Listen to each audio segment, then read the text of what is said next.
ஜீவாட்டுடைய பார்வையாளர்களுக்கு வணக்கம். இன்றைய நேர்காணலில் தேசிய தௌஹீத் கூட்டமைப்பினுடைய ஒருங்கிணைப்பாளர் பிஜே அவர்கள். சார், இப்போ ஆர்எஸ்எஸ் மேடையில் சீமான் கலந்துக்கிட்டார். சீமான் குறித்து ஏற்கனவே நீங்கள் நம்ம நேர்காணல் கொடுத்துருக்கீங்க நம்ம ஜீவாட்டுடைக்கு. அது பெரிய லெவலில் வரவேற்பு பெற்றது. இந்த நிலையில் இப்போ சீமான் ஆர்எஸ்எஸ் மேடையில் கலந்துக்கிட்டாருங்கிற ஒரு விவாதம். அதை தாண்டி பாரதியாரை அவர் புகழ்ந்து பாரதிய பாகிஸ்தான் போனாலும் புகழ் வேண்டாம் அப்படின்னு சொல்லிட்டு வழக்கம் போல பெரியாரை விமர்சனம் செய்துவிட்டு எப்பவுமே பாரதியாரை புகழ்ந்து பேசிட்டு பாரதிய பாப்பான்னு சொல்லிட்டாங்க இந்த பெரியார் இயக்கங்கள். அவர் ஒரு சமூக நீதி, அவர் சமத்துவம், அவர் தான் அப்படிங்கிற மாதிரி பாரதிய கண்ணாமனான்னு அவர் புகழ்ந்திருக்காரு. இது பெரியார் அமைப்புகள் கடுமையான எதிர்வினையாற்றி இருக்கிறாங்க. பாரதியாரை நாங்க ஒரு சங் பரிவாரா, ஒரு ஆர்எஸ்எஸ் கருத்தியல் நிறைய நெருக்கமானவரா பாக்குறோம் பெரியாரிஸ்டுகள் அப்படி ஒரு கருத்து சொல்றாங்க. இன்னொரு புறம் முற்போக்காளர்கள் சில பேர் இல்ல பாரதி அப்படி பார்க்க முடியாது, அவரை நீங்க எப்படி சங் பரிவார்னு சொல்லுவீங்க, அவர் எவ்வளவு முற்போக்கு, பெண் விடுதலை இப்படிலாம் பேசியிருக்காரு, அவரை எப்படி நீங்க மறுக்க முடியுங்கிற மாதிரியான வாதங்கள்ல போய் நிற்குது. நீங்க பாரதியார் எப்படி பாக்குறீங்க? ஒரு சமத்துவ சிந்தனையாளராவா இல்ல சங் பரிவாருக்கான கூறுகள் இருக்கு அப்படின்னு பாக்குறீங்களா? நீங்க எப்படி பாக்குறீங்க பாரதியார்? அதாவது பாரதியாரை பொறுத்த வரைக்கும் இன்னைக்கு சங் பரிவாரங்கள் என்னென்ன கொள்கையை சொல்கிறாங்களோ அதை தமிழில் முதல்ல சொன்னவர் பாரதியார் தான். அது ஆர்எஸ்எஸ் உருவாகிறதுக்கு முன்னாடியே ஆமாம், அந்த கருத்தை பல கருத்துக்களை என்ன செஞ்சிருக்காருன்னா விதைச்சிருக்கிறார். ஆனால் அவர் ஒரு தமிழ் கவிஞராக எப்படி அடையாளம் காணப்பட்டார்னு சொன்னால், ஒரு மதுரை தமிழ் சங்கத்திலேருந்து ஒரு போட்டி வைக்கிறாங்க. சிறந்த தமிழை பற்றி சிறந்த கவிதை எழுதினால் 1000 ரூபா பரிசுண்டு. 1000 ரூபாங்கிறது இன்றைக்கி ஒரு 20-30 லட்ச ரூபா இருக்கும். அன்றைக்கு உள்ள 1000 ரூபா. ஆமாம், பெரிய தொகை. அன்னைக்கே தமிழ் சங்கத்தில் 1000 ரூபா பரிசு 1911 1890 அந்த காலம், அந்த மாதிரி காலத்தில் சுதந்திரம் 1000ங்கிறது அப்பா. ஆமாம், பல லட்சங்கள் பரிசு. அந்த பரிசுங்கிற ஒரு அறிவிப்பு சுதேசமித்திரன் பத்திரிகையில் வருகிறது. வச்சவன் என்ன செய்கிறாருன்னா, அவருடைய சகாக்கள்லாம் போய் இதில் நீங்கள் கலந்து கொண்டு தமிழை பற்றி நல்லா பாடி நீங்கள் அந்த பரிசை வாங்கிருங்க அப்படின்ட்டு இவரை உசுப்பி விடுறாங்க. பாரதிதாசனும் அவர்கிட்ட போய் கோரிக்கை வைக்கிறார். இந்த மாதிரி ஒரு போட்டி வச்சுருக்கிறாங்க, நீங்கள் உங்கள் கவிதை திறமையின் மூலமாக தமிழை உயர்த்தி பாடுங்க அப்படின்ற ஒன்று தான் அந்த செந்தமிழ் நாடனும் போதினில தமிழை பற்றிலாம் பாடினார்ல. அது அப்போதான் போட்டிக்காக பாடி அவர் தான் 1000 ரூபா பரிசை வாங்கினார். அது ஒரு பேச்சு போட்டி மாதிரி கணக்கு தான். பேச்சு போட்டி மாதிரி பற்றி பாடுபவர்களுக்கு பரிசு எதை சொன்னாலும் பாடுவாங்க. அந்த போட்டிக்கு கலந்து கொள்ளக்கூடியவங்க சிங்களத்தை பாடினாலும் சிங்களத்தை பாடுவாங்க, இந்திய பாடினாலும் இந்திய பாடுவாங்க. அவர் யதார்த்தமா அவர் யாரு அப்படின்னு சொன்னா, போட்டிக்கு பாடாம சும்மா பாடுறாருல, அதான் அவரு. பாரதிய யாருன்னு கேட்டா அவர் இயல்பா பாடியிருப்பார்ல, பாட்டு உள்ள உணர்வு என்ன இருக்கு, அதுலதான் அவர் எடை போடணும். அப்ப இந்த பாரதியார் தமிழை பத்தி செந்தமிழ்நாடுன்னு சொல்லிட்டாருன்னா சொல்றாங்க. முதல்ல அவர் தான் தமிழ்நாடு பேர் வச்சார் என்றெல்லாம் கூட அவர் சீமா பேசியிருக்காரு. தமிழ்நாடுன்ற இந்த வார்த்தையை அந்த காலத்தில் சங்ககால இலக்கியங்களே இதை சொல்லியிருக்கிறாங்க. அது பிரச்சனை இல்லை.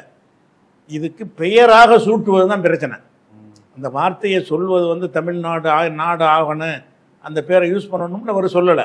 அது சிலப்பதிகாரத்தில் இருக்கு, தொல்காப்பியத்தில் இருக்கு, வடவேங்கட முதல் குமரி வரை தமிழ்நாடு. அந்த மாதிரி அதை வச்சுக்கிட்டு தமிழ்நாடு கொண்டு வந்தாங்கன்னு சொல்லக்கூடாது. இதை ஒரு மெட்ராஸ் ஸ்டேட்டுன்னு மாற்றிட்டான். நம்ம பேச்சு என்னன்னு கேட்டால், வெள்ளையர்கள் காலத்தில் சென்னை மாகாணம் அப்படின்னு மாற்றிட்டான். சென்னை மாகாணம்னு மாற்றினதை நீ தமிழ்நாடுன்னு சட்டப்படி மாற்றணும், ரெக்கார்டில் மாற்றணும் அப்படிங்கிறது தான் போராட்டம் பண்ணாங்க. இது அந்த காலத்தில் எல்லாரும் சொல்லிட்டாங்கன்னா அதுக்கு ஏன் உண்ணாவிரதம் இருந்து சாவுறாங்க? தமிழ்நாடுன்னு பேர் வைக்கணுங்கிறதுக்காக சங்கரலிங்கனார் உண்ணாவிரதம் இருந்து செத்தார்னா என்ன அர்த்தம்னா பேர் வைக்கலன்னு அர்த்தம். அப்போ பேர் வைக்கிறது வேற, அந்த சொல்லை யூஸ் பண்ணுறது வேற. தமிழ்நாடுன்ட்டு அந்த காலத்தில் எல்லாரும் தமிழ்நாடு தான் பேச்சு வழக்கில் இருந்துச்சு. பேச்சில் இருந்ததை நீ ஏன் சட்டமாக்கலை, அதை ஏன் நீ சென்னை மாகாணம்னு என்ன சொல்லிட்டு இருக்கிற அப்படிங்கிறதுக்கு தான் சங்கரலிங்கனாருடைய கோரிக்கை. அதுதான் அண்ணாவுடைய கோரிக்கை. அதான் 69க்கு முன்னாடி இருந்தே அந்த பேச்சு வழக்கு வந்துருச்சு. பேச்சு அந்த காலத்தில் மாகாணங்கள்ல தமிழ்நாடுன்னு பேச மக்கள் பேசுவாங்க, மக்கள் பேசுகிறாங்களே தவிர நீங்கள் சட்டப்படி இதை தமிழ்நாடு உங்களுக்கு சொல்ல முடியாது, தமிழ்நாடு அரசுன்னு நீங்கள் சொல்ல முடியாது. அப்போ தமிழ்நாடு அரசுன்னு அந்த கோபுரத்தோட ஒரு சீல் வைக்கிறீல்ல, அந்த சீல் வைக்க இயலாது சட்டப்படி மாற்றாமல். சென்னை மாகாணம்னு தான் நீங்கள் சீல் வைக்கணும். அதை மாற்றுறது அண்ணா தானே. அண்ணாவை செஞ்சார், அண்ணாவுக்கு முந்தி அவர் செஞ்சுட்டாருங்கிறீங்களே. இதை சட்டசபையில் தீர்மானம் கொண்டு தமிழ்நாடுன்னு பேரை சூட்டினது தான் பேச்சு. இப்போ அந்த பேரை சூட்டினது பாரதியார்னு இவர் சொல்கிறான்னு எவ்வளோ அறிவினு பாருங்க. நம்ம எல்லாரையும் எவ்வளோ கேனப்பயல் நினச்சிட்டு இருந்தாலும் சொல்கிறாரு செந்தமிழ்நாடுன்னு அன்னைக்கே பேர் வச்சுட்டான். அவன் பேர் வச்சா செந்தமிழ்நாடு ஆயிருமா? செந்தமிழ்நாடு ஆக்கணும், ஆக்கிறதுக்கு அதிகாரம் வேணும், பவர் வேணும், அதுக்குரிய வழிமுறையில் இறங்கி கட்சியை உண்டாக்கி தேர்தலில் ஜெயிச்சு 50 பேர் இருக்கும்போதே தீர்மானம் கொண்டு வந்து தோற்கடிக்கப்பட்டு அப்புறம் ஆட்சிக்கு வந்த பிறகு அந்த தீர்மானத்தை கொண்டு எதிர்கட்சியா இருக்கும்போது போராடி இருக்காங்க. எதிர்கட்சியாக இருக்கும்போது போராடி அவன் ஏன் போராட? இப்போ செந்தமிழ்நாடு பாரதியார் பேர் வச்சுட்டா அப்போ ஏன் போராடினாங்க? பேர் வச்சுட்டாருன்னா இதுக்கு போராடினாங்க. அடே பேர் சொல்கிறீங்கடா, வைக்கல இன்னும் பேராக வையி, ரிக்கார்டில் ஆக்குங்கிறதுக்கு தான் போராட்டம். அந்த விஷயத்தை வந்து பாரதியும் செய்யலை, வேற யாரும் செய்யலை, அண்ணா தான் செஞ்சார். அதில் வந்து மாற்று கருத்து. அப்போ அண்ணா தான் தமிழ்நாடுன்னு பேர் வச்சாருங்கிறத கொச்சப்படுத்துகிற மாதிரி அன்னைக்கே பாரதி வச்சுட்டாங்களாம். அந்த பாரதி வந்து அந்த பாட்டை கூட போட்டிக்கு பாடினார். அந்த பாட்டை கூட ஒரு போட்டியில் கலந்து கொண்டு பரிசு வாங்குவதற்கு பாடியிருக்கிறார். இல்லாட்டி அந்த செந்தமிழ்நாடு பாடியிருக்க மாட்டார். ஆனால் அவர் பாரதியார் கட்டுரைகள்னு ஒரு புத்தகம் இருக்குது. அந்த புத்தகத்தில் தமிழ்நாட்டில் தமிழ் சிறந்திடுக, பாரதியாருடைய கட்டுரை. பாரத தேசம் முழுவதும் எப்பொழுதும் போலவே வடமொழி வாழ்க, பாரத தேசம் முழுவதும் எப்பொழுதும் போலவே வடமொழி வாழ்க. வடமொழியில பிராக்கெட்ல சமஸ்கிருதம் போட்டிருக்காரு. ஒற்றுமைக்கு இதுவே வழி அப்படின்னு சொல்லி பாரதியார் கட்டுரைகள் பக்கம் 46 பாரதியார் கட்டுரைன்ற புஸ்தகம் வெளியிட்டு இருக்கிறாங்க பாரதியுடைய அபிமானிகள். அவங்க வெளியிட்ட புத்தகத்தில் 46ஆம் பக்கத்தில் வந்து சமஸ்கிருதம் வாழ்கன்னு சொல்கிறாரே தவிர தமிழ் வாழ்கன்னு சொல்லலை.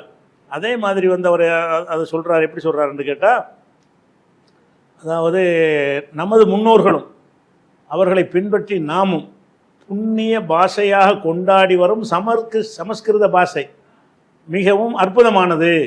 அதை தெய்வ பாஷை என்று சொல்வது விளையாட்டன்றுங்கிறார். அதாவது இருக்கிற பாஷையிலேயே தெய்வ பாஷைன்னு ஒன்று சொல்வதாக இருந்தால் சமஸ்கிருதத்தை சொல்லணும்.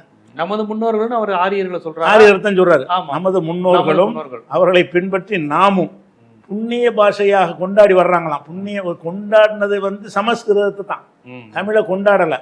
இது வந்து போட்டிக்கு எழுதுனது இல்லை, இது அவருடைய உள்ள கிடக்கையில் என்ன இருக்குன்னு கேட்டா, புண்ணிய பாஷையாக கொண்டாடி வரும் சமஸ்கிருத பாஷை மிகவும் அற்புதமானது. அதை தெய்வ பாஷை என்று சொல்வது விளையாட்டல்ல, அது தெய்வ பாஷை தான். அது அப்ப தேவனுடைய பாஷை, கடவுளுடைய பாஷைன்னு ஒன்றை சொல்வதாக இருந்தால் சமஸ்கிருதம். அப்ப தமிழ் வந்து கடவுள் பாஷை இல்லை, அது அந்த அந்தஸ்து கிடையாதுங்கிறாரு. இதுவும் அதே நூலில் தான். பாரதியார் புதையல் பெருந்திரட்டுங்கிற ஒரு புஸ்தகத்தில் இது வானாதி பதிப்பகம் வெளியிட்டிருக்கிறாங்க. இது 274 75 பக்கத்தில் இந்த விஷயத்தை சொல்றாரு. அப்போ இவர் தமிழுக்கு பாடினார் எப்படி சொல்லி தெளிவாக அவர் சொல்றாரு, தமிழ் கிடையாதுன்னு சொல்லி. அப்போ தமிழை வந்தவரை சமஸ்கிருதத்தான் தூக்கி பிடிச்சார், தமிழை பிடிக்கவே இல்லை. அவருடைய கவிதைகளில் அதிகம் வடமொழி சொல்லு தான் இருக்கும். இந்த வடமொழியில் உள்ள சொற்கள் எல்லாம் வந்து என்ன செய்யும், அவருடைய கவிதையில் அதிகமாக சமஸ்கிருத வேடுகள்லாம் பயன்படுத்துவார். அதனால பாரதி வந்து அந்த மொழி அடிப்படையில் எடுத்துக்கிட்டீங்கன்னா அவர் வந்து தமிழை பாடியது காசுக்கு தான் பாடினார். எல்லா புலவர்களும் எதை வேணாலும் பாடுவாங்க. புலவர்களாக இருக்கிறவங்க இதை பற்றி பாடினா அதை பற்றி பாடுவாங்க. பொம்பளையை பாட சொன்னால் பொம்பளையை பாடுவாங்க, மதுபானத்தை பாடுனா மதுபானத்தை பாடுவாங்க, அது நல்லதுன்னு பாடுவாங்க, கெட்டதுன்னு பாட சொன்னால் அதையும் பாடுவாங்க.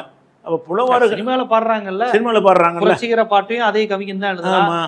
கிளர்ச்சி விட்டுக்கிற ஆபாச பாடலையும் அதே கவிஞன் தான் எழுதுறான். அதே தான் பாரதியாரை வந்து நீங்க எடை போடுறது வந்து அவர் காசுக்கு எழுதினார் என்று வரலாறு உள்ள ஒரு பாட்டை வச்சுக்கிட்டு அவர் தமிழுக்கு பாடினாரு, தமிழை தூக்கி பிடிச்சாருன்னு சொல்ல முடியாது. தமிழை தூக்கி பிடிச்சா 1000 ரூபா கொடுப்பான். 1000 ரூபா அறிவிச்சதை தமிழை தூக்கி பிடிக்கிற மாதிரி எழுதுறதுக்கு தான். அப்ப தூக்கி பிடிக்கிற மாதிரி எழுதுனால 1000 ரூபா தருவோன்றதுனால செஞ்சுட்டார். அதனால இவரை வந்து அவன் பாரதியாரை கொண்டாடுறேன், பாரதியாரை பாகிஸ்தானில் வேண்டாலும் பேசுவேன்னு சொல்லுவாரே. ஆனால் அப்போ இவர் சீமானியார் சமஸ்கிருதத்தை தேவ பாஷை என்பதை ஒத்துக்கொள்கிறார். அப்போ பாரதியை பற்றி பேசுவேன்னு சொன்னால் சீமானுடைய கொள்கை பிரகாரம் சமஸ்கிருதத்தை ஏற்றுக்கிறல, தேவ பாஷைங்கிறார், அற்புதமான பாஷைங்கிறார். அதை ஒரு விஷயத்தை பார்த்துடணும். அதே மாதிரி வந்து எங்கிரோ இது ஒரு இந்துத்துவ கொள்கையாச்சா, சமஸ்கிருதத்தை தேவ பாஷை என்று சொல்வது காவிகளின் கொள்கை. சமஸ்கிருதத்துக்காக வேண்டி பல மடங்கு நிதியை ஒதுக்குறது, தமிழ் மொழிக்கு வந்து அதை ஒதுக்காமல் இருக்கிறது அவங்களுடைய கொள்கை. அப்போ அந்த முக்கியத்துவம் கொடுக்குறாங்களே இன்னைக்கு காவியில், அதே முக்கியத்துவத்தை பாரதிட்ட தான் எடுத்துருக்குறாங்க. அவங்க பாரதி தான் கொடுத்துருக்கிறாரு. அந்த பாரதியை நான் வந்து பாகிஸ்தான்லையும் பாடுவேன், எங்கேயும் பாடுவேன்னா இப்போ என்ன அர்த்தம், நீ பாரதி என்ன படிச்சிருக்கிற, அந்த கூலிக்கு படித்த பாட்டை மட்டும் வச்சுக்கிட்டு எடை போட்டு காட்டுறாங்க நம்மகிட்ட. ஒரு கூலிக்கு படித்தார்ல அந்த பாட்டை வரியை வச்சுக்கிட்டு பாரதியாக ஒன்று புகழ்கிறாங்க. அது மாத்திரமில்லை, எங்கிருந்தோ வந்த ஆங்கில பாதிரிகள், இதுவும் ஒரு காவியுடைய கொள்கை தான். ஆங்கில பாதிரிகள் பஞ்சம் பிடித்த ஜனங்களுக்கு பலவித உதவிகள் செய்து நூற்றுக்கணக்கான மனிதர்களையும் முக்கியமாக திக்கற்ற குழந்தைகளையும் கிறிஸ்துவ மதத்தில் சேர்த்துக் கொள்கிறார்கள். ரொட்டி துண்டுக்கு மாறுறாங்கன்னு அதேதான், அதே அவங்க RSS சொல்வதையே ரொட்டி துண்டுக்கு மாறிட்டாங்க. அப்படி சொன்னவர் இவர் தான். அது அப்ப கிறிஸ்தவ மதத்துல இந்து முன்னணிக்கெல்லாம் முன்னாடி அவர். அப்ப கிறிஸ்தவ மதத்துல சேர்த்துக் கொள்கிறார்கள். இந்து ஜனங்களின் தொகை வருஷந்தோறும் அதிபயங்கரமாக குறைந்து கொண்டே வருகிறது. மடாதிபதிகளும் சன்னிதானங்களும் தமது தொந்தி வளர்வதை ஞானம் வளர்வதாக கண்டு ஆனந்தமடைந்து வருகிறார்கள். இந்து ஜனங்கள் நமது இரத்தம், நமது சதை, நமது எலும்பு, நமது உயிர்,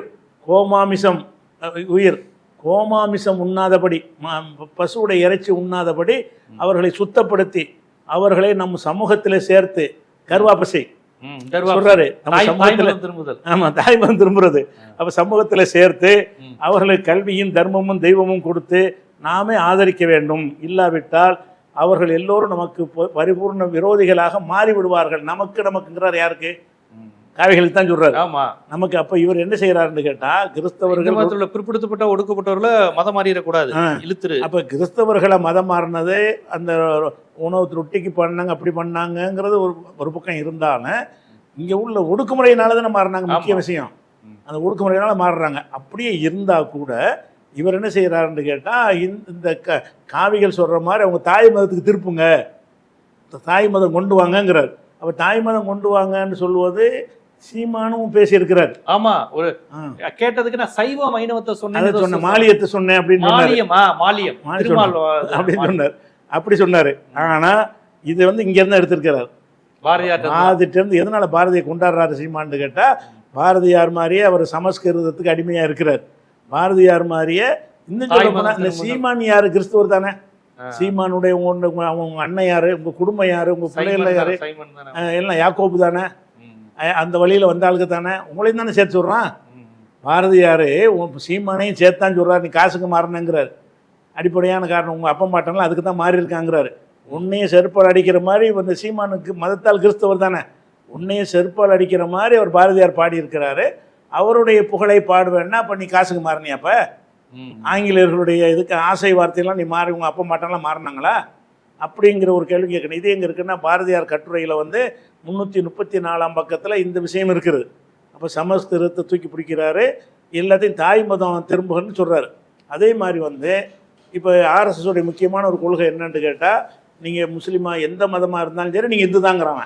ஆமா, ராமரை ஏத்துக்கோ, ராமரை ஏத்துக்கோ, முஸ்லீமா இருந்தாலும் கிறிஸ்டியனா இருந்தாலும் ஆமா ராமர் பூமிங்கிறத ஏத்துக்கோ, நீ இந்து தான் அப்படிங்கிறான்.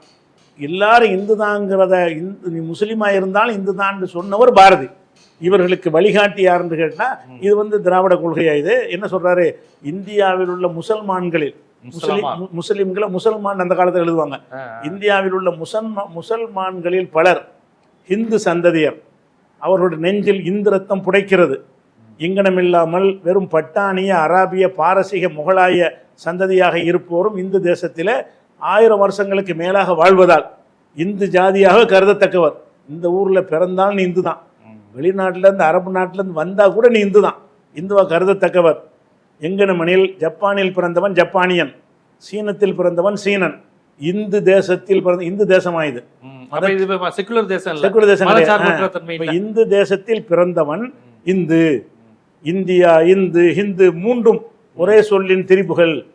இந்தியாவில் பிறந்தவன் இந்திய ஜாதி அல்லது ஹிந்து ஜாதி அப்படின்னு எழுதுறாரு. எல்லா கோடுமே அகில இந்திய பாரத் வித்யார்த்தி எல்லாம் இவர்கிட்ட இருந்து எடுத்துக்கும் போலயே. இங்க இருந்து அபினவ் பாரத், இந்து பரிஷத்து, இந்து VHP எல்லாருடைய கோடும் இவர்கிட்ட இருந்து வந்திருக்கும் போலயே. இவர்கிட்ட வந்திருக்கிறதுனாலதான் அந்த விஜில் அமைப்பு இவரை வருஷம் கொண்டாடுறாங்க. வட இந்திய சங்கிகள் கூட இவர்கிட்ட இருந்து எடுத்திருப்பாங்க, இவர்கிட்ட இருந்து எடுத்திருக்கிறாங்க. எதுக்கு அவன் இந்த RSS உடைய அந்த விஜில்ங்கிற அமைப்பு இந்த நிகழ்ச்சி பாரதிக்கு கொண்டாட்டம் வருஷம் நடத்துறாங்க, எதுக்காக வேண்டிய சீமான்லாம் கூப்பிடுறாங்கன்னு கேட்டா, அனைத்துக்கும் முன்னோடியே அவர் இருந்திருக்கிறாரு. இவர் ஹிந்து முகமதிய சமரசம்ங்கிற தலைப்பில் எழுதின கட்டுரையில் இது எழுதியிருக்குது. ஹிந்து முகமதிய சமரசம்ன்ற அடிப்படையில் நீ இந்துன்னு ஒத்துக்கங்கிறார். நீ என்னதான் இருந்தாலும், நீ முஸ்லீமாக இருந்தாலும் நீ இந்து தான், வெளிநாட்டிலேருந்து வந்தால் நீ இந்து தான், எல்லாம் ஒன்று தான் அப்படிங்கிறார். அதே மாதிரி இந்தியாவில் இருக்கிற முஸ்லீம்கள் யாருக்கும் தேசப்பற்றே கிடையாதுன்றார். அதை காவிகள் தான் சொல்றாங்க. நாங்கள் தான் தேசத்துக்கு அதிகமாக விடுதலை பொருளை பங்கிட்டு உயிர் தியாகம், பொருள் தியாகம் செஞ்சவங்க. ஆனாலும் தேச பக்தி இல்லாதவர்கள் இப்ப சொல்றாங்கல்ல காவிகள்லாம், தேச விரோதிகள், ஆன்டி இந்தியன்கிறார்ல ராஜா, அந்த கருத்தை இவர் சொல்லல. முதல்ல முதல்ல யார் சொல்றான்னா பாரதி சொல்றாரு. எப்படி சொல்றாரு? முஸ்லீம்கள் தேசப்பற்று இல்லாதவர்கள் என்று ஒரு கார்ட்டூன் போடுறாரு. எதில்? அவர் இந்தியாங்கிற பத்திரிகையில், இவர் இந்தியா பத்திரிகை நடத்தினார், பாரதியார் ஆசிரியர். அதுக்கு அந்த இந்தியா பத்திரிகை கார்ட்டூன் போடுறாரு. அதில் தேசபக்தி இல்லாதவர்களுங்கிற மாதிரி சித்தரித்து போடுறாரு. அது மாத்திரம் மைசூர் மன்னர் திப்பு சுல்தான் கோழிக்கோட்டில் 200 பிராமணர்களை பிடித்து கட்டாய மதமாற்றம் செய்து கோமாமிசம்னா மாட்டிறைச்சி புசிக்க செய்தான் என்று அதை எழுதியிருக்கிறார் பாரதியார் கட்டை 176. ஓ, திப்பு சுல்தான் மீது வன்மத்தை கக்குனதும் பாரதியார் தான். திப்பு சுல்தான் பேசுறாங்க. இன்னைக்கு வரையும் பிஜேபி திப்பு சுல்தான் வந்து என்னது எத்தனையோ லட்சம் பிராமணர்களை கொண்டாங்க. ஆனா அவர் கேட்டீங்கன்னா பிராமினுக்கு அள்ளி கொடுத்திருக்காரு. அவர் அவங்களா இஸ்லாத்தின் படியே நடக்கல. சிறுங்கேரி மடத்துக்கு கோடிக்கணக்கில் கொடுத்துருக்காரு. ரெக்கார்டு இன்னும் இருக்கு. ஆமா, அது திப்பு சுல்தான் ஆட்சியில வந்து 45,000 முதல் 50,000 பார்ப்பனர்கள் அரசு பணியில் இருந்ததாக அவருடைய கவர்மெண்ட்ல 50,000 பார்ப்பனர்களுக்கு அரசு வேலை கொடுத்திருக்கிறாரு திப்பு சுல்தான். ஆமா, அவரை பத்தி இந்த ஆள் சொல்றாரு, பார்ப்பனர்களை வெட்டி குவித்தாரு அப்படின்னு சொல்லி. அப்ப இன்னும் சொல்ல போனா அவருடைய ஆங்கில இருக்கிற யுத்தத்தில் திப்புடைய ஆட்சி வெற்றி பெறணும் அப்படிங்கிறதுக்காக வேண்டி சிருங்கேரி சங்கர மடத்தில் 1000 பார்ப்பனர்கள் கலந்து கொண்டு அவருக்கு ஆதரவா பூஜை செஞ்சிருக்கிறாங்க. அப்ப பிராமணர்களை வெட்டி கொன்றா செஞ்சிருப்பாங்களா? அப்ப முஸ்லீம்கள் மீது வன்மத்தை கக்குவதில் பாரதியார் வந்து முதலிடத்தில் இருக்கிறார். இன்னைக்கு ஆர்எஸ்எஸ்க்கு முன்னோடி அவர் தான். அவரை வந்துகிட்டு சீமான் தூக்கி பிடிச்சி அவரை பாராட்டுறதுக்கு வருவேன்னு என்ன அர்த்தம்? இவரும் அந்த ஒரு பார்ப்பனை பத்தி ஈரோடு தேர்தலையும் பேசினார். இதே மாதிரி பெரியார கேவலப்படுத்தும் போது பார்ப்பான், எதை பார்ப்பான், இதை பார்ப்பான் வார்த்தை வச்சு சமமாக எல்லோரையும் சமமாக பார்ப்பதால் அவன் பார்ப்பான்னு சொன்னார். அதே வார்த்தை இங்கேயும் சொன்னார். ஈரோடு இடைத்தேர்தல சொன்ன அதே வார்த்தை இங்கேயும் சொல்றாரு. அப்ப எல்லாரும் சமமா பாக்குறானா? அவன் சமமா பார்க்கலங்கிறத பஞ்சாயத்தை, எல்லாரையும் சமமா பார்க்கலங்கிறதா அவன் மீது உள்ள குற்றச்சாட்டை. அப்ப எவன்ட்ட அந்த அறவே அந்த சமமா பார்க்கறது இல்லையோ அவனை வந்து சமமா பார்ப்பான்னு இவர் சொல்றாரு. அப்போ பாரதியார் சொன்ன மாதிரி இந்த அவதூறு முஸ்லீம்கள் மீது ஒரு கசப்பை விதைக்கிறவரு பார்க்குறோம். அதே மாதிரி முக்கியமாக இந்த காவிகளுடைய முக்கியமான விஷயம் வந்து மாட்டு மூத்திரத்தை வச்சு தான் அரசியல் பண்ணுறாங்க. இந்த மாட்டு மூத்திரத்தை அரசியலை சொன்னவர் அவர் தான், பாரதியார் தான். பசுவின் சாணத்துக்கு நிகரான அசுத்த நிவாரண மருந்து உலகத்தில் அக்னியைத்தான் சொல்லலாம்.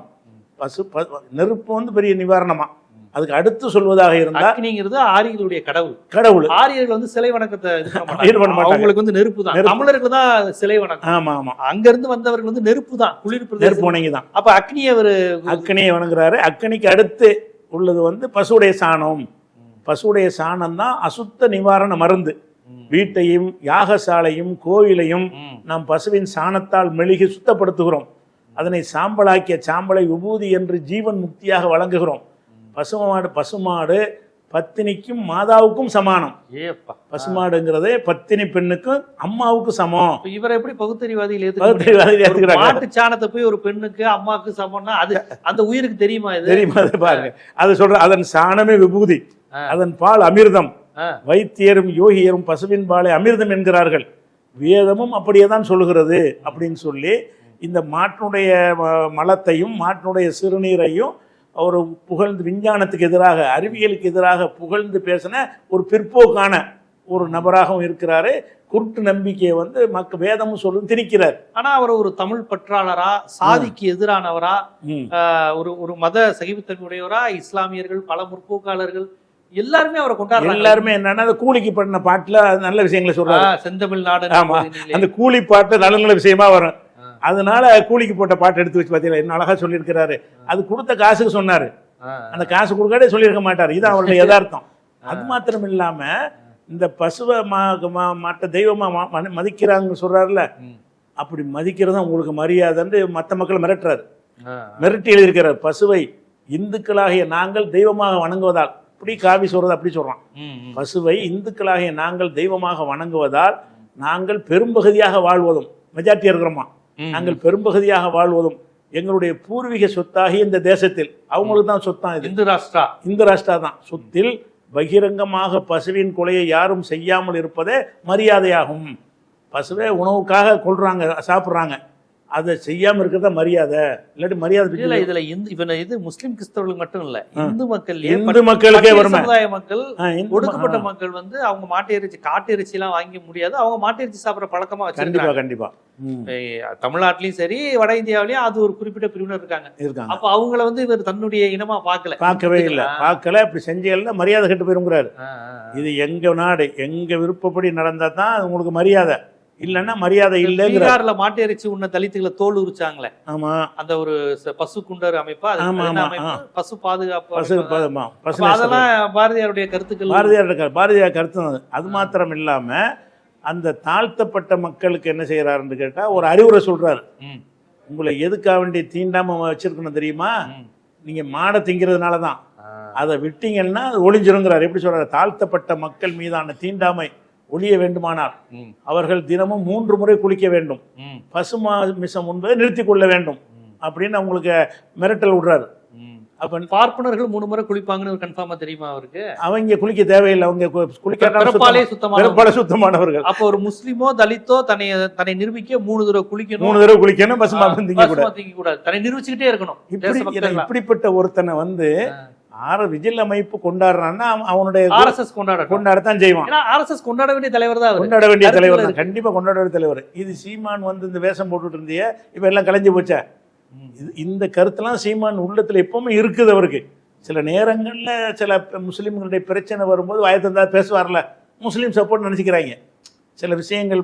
திமுக அதிமுக அவங்களை ஏமாத்துது, முஸ்லிம்களை அவங்கள ஓட்டுக்காக பயன்படுத்துது அப்படிங்கிற திமுக இதெல்லாம். ஆனா உங்களுக்காக நிக்கிறவன் நான் மட்டும் தான் அப்படின்னு சொல்றாரு. என்ன செய்யறாரு, அப்ப அந்த பசுவன் தெய்வம் நாங்க மதிக்கணுமா? அப்ப நாங்களும் 3 முறை குளிச்சுட்டு சுத்தமாக்கணுமா? அப்ப இதைத்தான் நீ வந்து உன்னுடைய 3 முறை குளின்னு சொன்னா உங்களை பார்த்து அவன் அசுத்தமா இருக்குன்னு நினைக்க, நீ பிறவிலே அசுத்தமானவன் தான் அர்த்தம். அப்படிதான் அர்த்தம். எதுக்கு 3 குளிக்கிறதுக்கு தேவை ஏற்பட்டா குளிக்கணும், 3 முறை குளிக்கணும்னு சொன்னா என்ன அர்த்தம்? 3 முறை எல்லாரையும் குளிக்க சொல்ற அளவுக்கு ஒரு கேவலமான கருத்தை அவர் சொல்லியிருக்காரு. அப்ப நீ வந்து சீமான் அதுல உள்ளவரத்தான இருப்பாரு. சீமான் வந்து ஒடுக்கப்பட்ட சமுதாயம், குளிக்கணும்ல 3 தடவை, உன்னை 3 தடவை குளிச்சா தான் சுத்தமாவேன்னு சொல்றான். அந்த கருத்தை ஏற்றி போட்டுட்டு பாரதி மாதிரி யாரும் இல்லை, அவனை வச்சுக்கிட்டு பெரியார் அடிப்பாரான். அவனுடைய இதை வச்சு பாரதி கருத்தை வச்சுக்கிட்டு பெரியார் அடிப்பேங்கிறான். இது பெரியார் அடிக்கிறதா? இது உன்னைய போட்டு அடிக்கிறான் பாரதியார். அது மாத்திரம் இல்லை, அதாவது இந்த பூமி வந்து ஆரிய பூமிங்கிறான். அதாவது அந்த காலத்துல வந்து ஆரிய திராவிட கருத்து மோதல் தான் நடந்துச்சு. ஆமா, இந்த பாரதி காலத்துல வெள்ளையனுக்கு நமக்கும் நடந்த ஒரு யுத்தம் ஒரு பக்கம் இருந்தாலும் கருத்தியல் ரீதியா நடந்த யுத்தம் என்னன்னு கேட்டா ஆரியனா திராவிடனா, நீதி கட்சி பெரியார் அமைப்புகள்லாம் அந்த யுத்தத்தையும் சேர்ந்து நடத்திக்கிட்டு அந்த ஆரியர்கள்னா இங்க வந்தேரிகள், நாங்க தான் பூர்வீக குடிமக்கள் அப்படின்னு ஆரிய திராவிடர்கள் சொல்றாங்க. ஆரியர்கள் இந்த நாட்டுக்கு சம்பந்தம் இல்லாதவன், கைபர் கணவாய் வழியாக வந்து குடியேறினவன், ஆக்கிரமித்து கொண்டவன்கிறது தான் வரலாற்று ரீதியாகவும் உண்மை. அந்த கருத்தை நடந்துகிட்டு இருக்கிறது. இவன் என்ன செய்யறாருன்னு கேட்டா, வந்தே மாதரம் ஜெய வந்தே மாதரம், ஆரிய பூமியில் நாரியரும் நரசூரியரும் சொல்லும் வீரிய வாசகம் வந்தே மாதரம்னு படிக்கிறார். ஆரிய பூமியா இது? ஆரிய பூமியில நாரியர்னா மனுஷனா, நாரியரும் நரசூரியரும் அது ஒரு ஜாதின்னு நினைக்கிறேன். அவங்கெல்லாம் சொல்ற வாசகம் வந்தே மாதரம் அப்படின்னு சொல்லும் பொழுது இது எப்படி ஆரிய பூமி பாரு. ஆரியர்கள் இங்கே இருக்கிறதே வந்து வந்தேறிய காரணத்தினால்தான் அவங்க நாட்டில் இந்தியாவில் இருக்கிறாங்க. அவங்க இங்கே பிறந்தவர்கள் கிடையாது, பிறப்பால் பூர்வீக கிடையாது. பூர்வீக குடிகளாக இல்லாதவங்களை பற்றி சொல்கிறாரு, இது ஆரிய பூமி. உங்களையெல்லாம் சொல்கிறாரு. இப்போ சீமான் வந்து ஆரியரா திராவிடரா? ஆரியர் இல்லை தானே? கண்டிப்பாக ஆரியர் இல்லை. அப்போ உன்னையும் தானே சொல்கிறான், நீ உன் பூமி இல்லைங்கிறானே. நீ தமிழ் தேசியங்கிற தமிழ்நாடு ஆரியராகவும் ஆக முடியாது. ஒருபோது வீட்டுக்குள்ள விட போறது கிடையாது, கருவறைக்குள்ள விடுறது கிடையாது. அப்ப சீமானையே வந்தேறிங்கிறான் பாரதியார் வந்து, இது ஆரிய பூமி, மற்றவன்லாம் வந்தவன் அப்படின்னு படிச்சிருக்கிறாரு. அதாவது காசு கொடுக்காம சொந்தமா படிச்ச பாட்டுல உணர்வு, கொள்கை உணர்வு, உணர்வுல படிச்ச பாட்டு. 3% பார்ப்பனர்கள் தான் இந்தியாவுக்கு சொந்தமானவங்க, தமிழர்கள் எல்லாரும் வேறேன்னு சொல்றானே. அதுல நீனு தானே வருவேன். உனக்கு எப்படி அவனை தூக்கி பாராட்ட முடியுது? உன்னை போய் நான் அந்நியன்னு சொல்கிறான், நீ வந்து எல்லாரையும் தமிழில் வெளியேற்றுவாங்கிற, உன்னைய வெளியேற்றுறான். இப்போ அவன் என்ன செய்யறான், எங்கே போவிடா நீ வெளியேறான்னு படிச்சிருக்கான். அப்போ அந்த வகையில் பார்க்கும் பொழுது அது வந்து இது ஆரியனாக தான் இருந்தான் என்பதில் சந்தேகமே கிடையாது. அதே மாதிரி வந்து இன்னும் சிலதை படிச்சிருக்கிறாரு. என்னென்னு கேட்டால், அதாவது இந்த பாரதியார் வந்து சுதந்திரத்துக்கெல்லாம் பாடுபட்டாருங்கிற வச்சுக்கிட்டு என்ன செய்வாங்க, அது ஒரு கொண்டாடுவாங்க. சுதந்திர போராட்ட வீரர், சுதந்திர போராட்டத்துக்கு சில பாடல்கள்லாம் படித்தார்னு சொன்னார். சுதந்திர போராட்ட சம்பந்தமாக படித்தது வந்து நிஜமாக தான் படித்தார். வெள்ளையனை எதிர்த்து சில பாடல்களை படித்தார்னு சொன்னால் அந்த படித்ததுனால எந்த ஒரு விளைவும் வராது என்ற பாண்டிச்சேரியில் ஒளிஞ்சிக்கிட்டு படித்தார். வேறு அரசாங்கம், அது வேறு அரசாங்கத்தில் இருந்துக்கிட்டு படித்தார். ஆனால் அவர் பாண்டிச்சேரியிலேருந்து தமிழ்நாட்டில் நுழையும் போது கடலூர் வந்து தமிழ்நாட்டு எல்லையில் அதில் பிடிச்சி ஆளை அரெஸ்ட் பண்ணிட்டாங்க. பாரதியாரை பாண்டிச்சேரியிலேருந்து வரும்போது வர்றான்னு தகவல் வந்து வெள்ளைக்காரன் நினைச்சிட்டான், கடலூரில் வச்சு அரெஸ்ட் பண்ணிட்டான். அரெஸ்ட் பண்ணி ஜெயிலில் போட்டாங்க.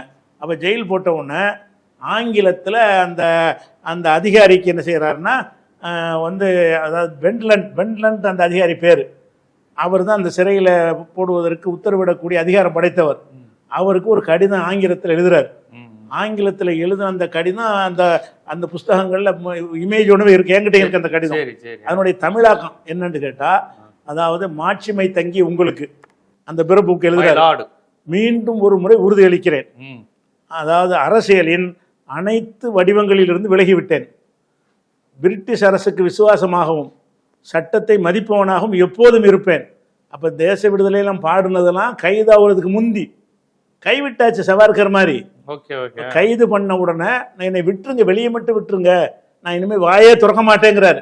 அப்படி எழுதி தந்திருக்காரு. பச்சையா இருக்க சட்டத்தை மதிப்பவனாகவும் இருப்பேன், என்னை விடுவிக்கும்படி உடனடியாக உத்தரவுபடி மாட்சிமை தங்கிய தங்களிடம் யாசிக்கிறேன், உங்கள்கிட்ட பிச்சை கேட்குறேன். மாட்சிமை தங்கிய தங்களுக்கு கடவுள் நீண்ட மகிழ்ச்சியான ஆயுளை வழங்கட்டும், மாட்சிமை தங்கிய தங்களின் மிக பணிவுள்ள வேலைக்காரனாக இருக்க வேண்டுமென யாசிக்கிறேன் அப்படின்னு சொல்லி அந்த கடிதத்தில் இவர் எழுதுறார். அப்போ இதில் வந்து தேசபக்தி அவர் எழுதுனது எல்லாமே வந்து சும்மா கவிதை, பிரச்சனையே வராது, ஒரு எல்லாரும் நான் ரசிகர்கள் கிடைப்பான்னு எழுதிவிட்டார். அந்த விளைவை எதிர்பார்க்காம தேசபக்தின்னு சொன்னா அதுக்கு ஒரு பெரிய ரசிகர் இருப்போம். ஆமா, இந்தியர்களுக்கு மத்தியில் ஒரு அப்படின்னு வறுமைங்கிறது எழுதிட்டாரு. கைது பண்ண உடனே ஓ இதுக்கு இவ்வளவு விலை கொடுக்கணுமான்ற உடனே இல்லை, நான் உங்களை தான் ஆதரிக்கிறேன், நீங்க போயிடாதீங்க, உங்களுக்கு விசுவாசமுள்ள வேலைக்காரனா இருப்பேன், அடிமையா இருப்பேன், இனிமே அரசியலில் ஈடுபட மாட்டேன்றாரு. அதுக்கு பிறகு எழுதவே இல்லை. அதுக்கு பிறகு இது சம்பந்தமா எழுதாம பராசக்தி பாட்டு, அது மாதிரி காக்கை சிறையில் நந்தலாலான்னு கிருஷ்ண பாட்டு, செல்லம்மா கண்ணம்மா பாட்டுக்கு போயிட்டாரு. அந்த கைது செஞ்சதுக்கு பிறகு தேசபக்தி எழுதினாரா, வெள்ளைக்காரன் எதிர்த்து எழுதினாரா, அந்த டாபிக்கே முடிச்சுட்டாரு. அதை ஈடுகட்டதான் காக்கையும் குருவி மெஞ்சாதி அப்படி எழுதிட்டாரு. அப்ப இவர் தேச விடுதலைக்கு போராடினவன்னா கடைசி வரை நிக்கணும், கடைசி வரை நிக்கணுமே தவிர காட்டி கொடுப்பவனும் மன்னிப்பு கேட்டவனும் தேச விடுதலைக்கு போராடினவன் நான் கருதக்கூடாது. இது நம்ம நான் ஏன்டா மன்னிப்பு கேட்கணும், போட்டுக்கடா தூக்கலன்னு சொன்னாங்கல்ல பகத்சிங் எல்லாம் சொன்னார்ல. அப்படி சொல்றவன் தான் அது வந்து சரியான ஒரு தேசபக்தன். இவர் தேசபக்தி பாடல் பாடினது மட்டும்தான் உண்மையை பாடியிருக்கிறார். கூலிக்கு படிக்கல, அது ஒரு ஜாலிக்கு படிச்சாலும் அதனால ஒரு ரசிகர் வட்டம் உண்டானதுனால படிச்சாரு. அதை வச்சுக்கிட்டு அவருடைய இந்தியா பத்திரிகை, சுதேசமித்திரன் பத்திரிகைலாம் விற்கும்ல, அதுக்காக வேண்டி படிச்சாரு. படிச்சதுல கடைசி வரைக்கும் உறுதியா இருந்தாரா, கைது பண்ணவுன சரணடைஞ்சு என்னை விட்டுருங்க, இனிமே பேச மாட்டேன், நான் ஒதுங்கிக்கிட்டேன்னு சொன்னாரா. ஒதுங்கிட்டேன்னு சொன்னார். இவர் எப்படி நீங்க தேசத்துக்கு அரசுக்காரங்க அவருடைய சித்தாந்தத்தை அவர் வச்சிருந்தா தூக்கி பிடிப்பாங்க. நம்ம என்ன பார்க்கறோம்னா, இவர் தேச விடுதலைக்கு உள்ள ஒரு ஆள் தானா இவரு இல்லையே, காட்டி கொடுத்துட்டார. அதாவது நான் இந்த உங்களை பத்தி பேசவே மாட்டேங்கிறார, பிச்சைக்கு வேலைக்காரனா இருப்பேங்கிறார, உங்களுக்கு வேலைக்காரனா இருப்பேன் அப்படின்னு சொல்லி. அதே மாதிரி வந்து ஆரியம் என்ற பெரும் பெயர் கொண்டையம் அன்னையின் மீது திகழ் அன்பெனும் என் கொடி வாடிய காலை அதற்குயிர் தந்துருவான்னு சொல்லி ஆரியம் என்ற பெரும் பெயர் கொன்ற எம் அன்னை, ஆரியத்தை அன்னைங்கிறார், தமிழ் அன்னைங்கிறார்னு சொல்றாங்க.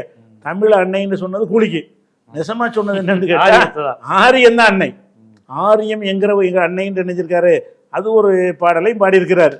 அதே மாதிரி வீரிய ஞானம் அரும்புகள் மங்கிட மேவிய நல் ஆரியரை, மேவிய நல் ஆரியரை, சிறந்த ஆரியரைன்னு அந்த ஆரியரை புகழ்ந்து என்ன செய்கிறாரு, படிக்கிறாரு.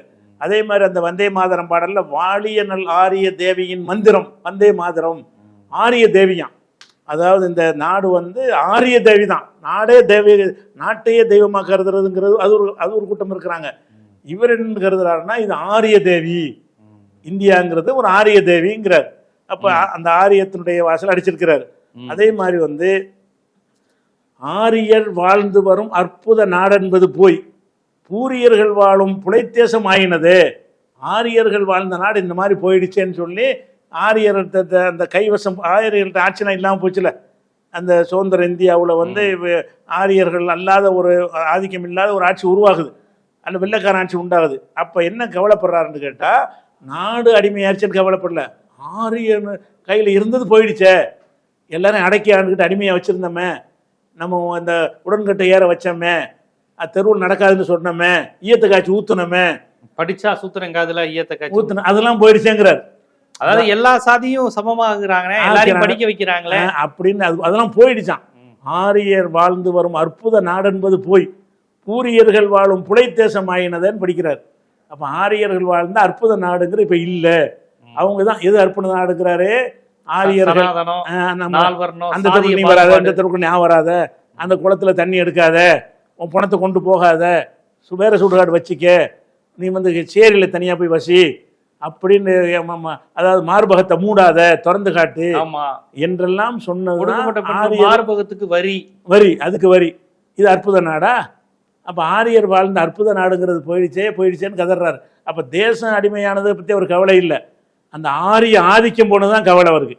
வெள்ளைக்காரன் வந்ததுனால என்ன போயிடுச்சான், ஆரியர் ஆதிக்கம் போயிடுச்சு.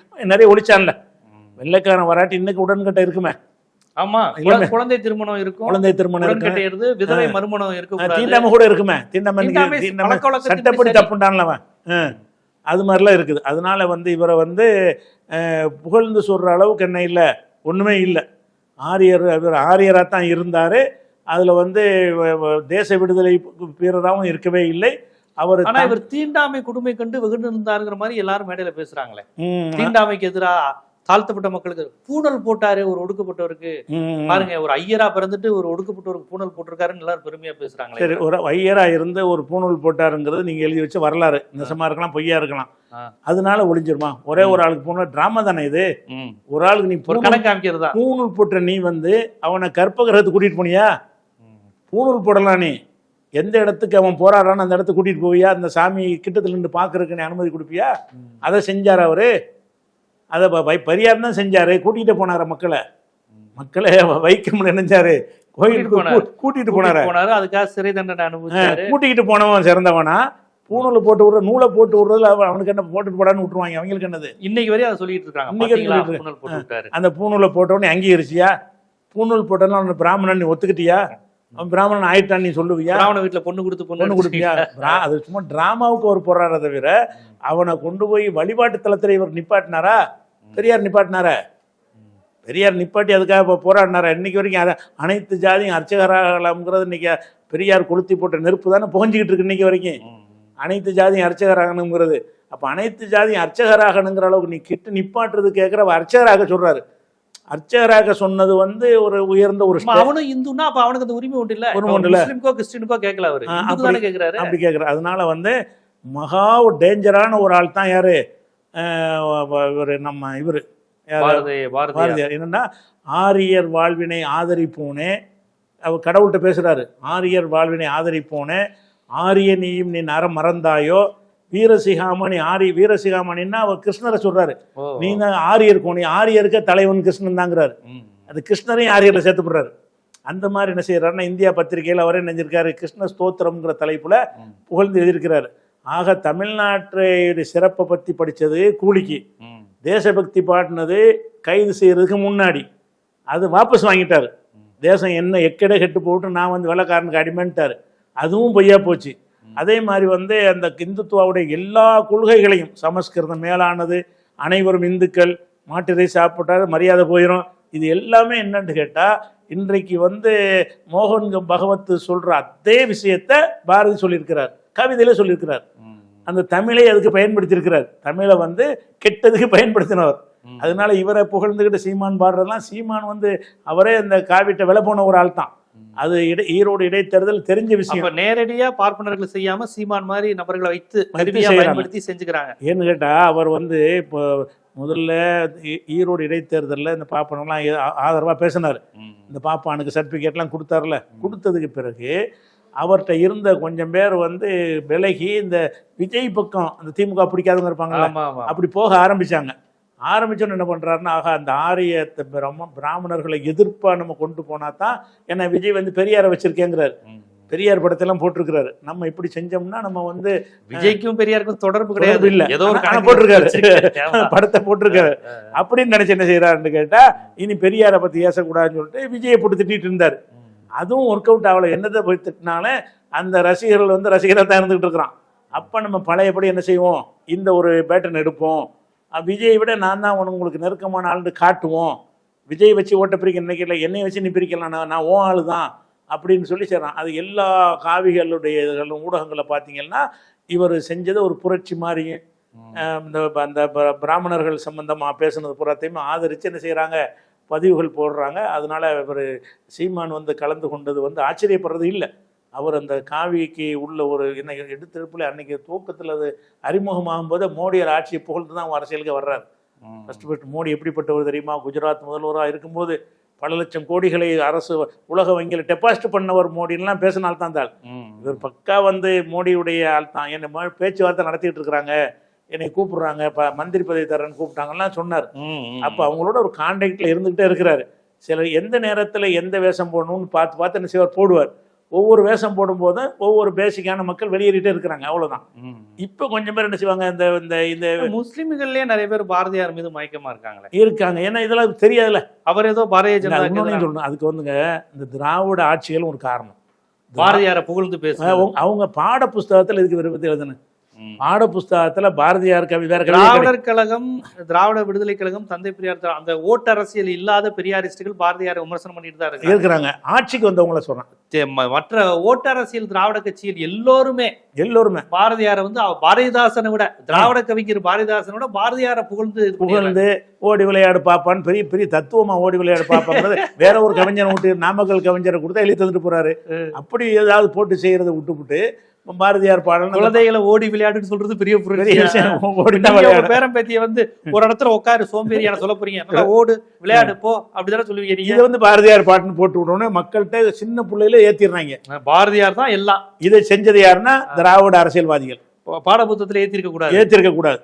இப்ப வந்து லியோனி அதுக்கு இருக்கிறாரு, நீங்க அந்த மாதிரி பாடத்தெல்லாம் நீக்கிட்டு வேற ஆட்கள் வச்சு எழுத சொல்லுங்க. நீங்க துணையா இருந்தீங்க. அவர் கூலிக்கு எழுதின ஆளை வச்சுக்கிட்டு குழந்தைக்கு ஒரு பாட்டை எழுதி கேட்டா யாரும் எழுதி தருவாங்க?